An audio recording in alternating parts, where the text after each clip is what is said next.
उड़ीसा बालासोर जो घटना हुई वो बहुत दुखदाई घटना रही। ऐसी घटना हम सभी उम्मीद करते हैं कि कभी ऐसी घटनाएं ना हों, क्योंकि इस तरह की घटनाएं होती हैं तो कितने लोग अपने परिवार को खो देते हैं, अनुमान लगाना बहुत कठिन होता है।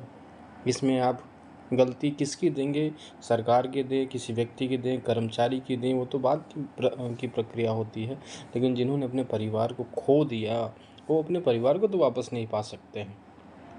उस दुर्घटना में कोई अगर अपने बच्चे को खोता है, कोई अपने हस्बैंड या वाइफ या कोई मदर फादर किसी को खोता है, दादा दादी या किसी भी परिवार का कोई सदस्य अगर किसी भी इस तरह की घटना में का अगर शिकार होता है तो उस परिवार के लिए सहन शक्ति भगवान ईश्वर करे कि उसे सहन शक्ति दें कि वो उसे सह सके।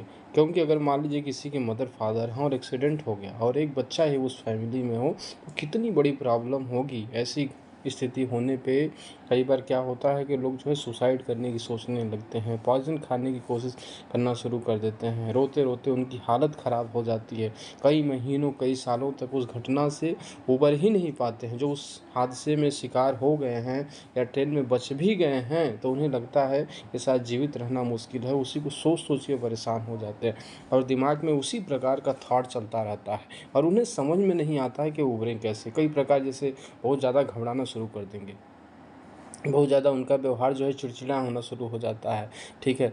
और उन्हें भूख लगना कम हो सकता है, प्यास लगना कम हो सकता है, बाहर निकलना वो बंद कर सकते हैं, अपने आप को एक कमरे में जो है बंद करने की कोशिश करते हैं कि और लोगों से मिलने जुलने में वो कम विश्वास उस समय रखते हैं जब इस घटना का प्रभाव ज़्यादा हो जाता है। जो उसमें बच गए हैं, जिनके सामने ये घटना हुई है या जिसके मदर फादर खो गए हैं, तो वो उस प्रॉब्लम को सोच सोच के वैसी घटनाएं हो सकती हैं कि वो कुछ जो है गलत कदम उठा सकते हैं। तो ऐसे में क्या होता है, उनको बार बार इस तरह की जो है इमेज से अपने आप को बचा के रखना है, सोसाइटी में लोगों से बातचीत करते रहना है, एक ही घटना को बार बार रिपीट होने अपने दिमाग में उस तरह के थॉट्स को आने से बचाना है। आगे की प्लानिंग बिल्कुल लिख लिख के कि वो दिमाग पे वो थॉट्स बार बार हावी न हो, क्योंकि अगर वो हावी होता है तो आपकी बॉडी पे, आपके ब्रेन पे उसका प्रभाव पड़ेगा और उसका प्रभाव पॉजिटिव कम निगेटिव ज़्यादा पड़ता है। उसमें ऐसा होता है कि आप अपने को नुकसान करने के लिए सारे तरीके ढूंढते रहते हैं। लगता है कि हमारा फैमिली में से हमारी वाइफ चली गई, हमारे हस्बैंड चले गए या हमारे बेटे चले गए तो हमारे जीने का कोई मतलब नहीं होता है। लेकिन ये जो है टेम्परेरी होता है।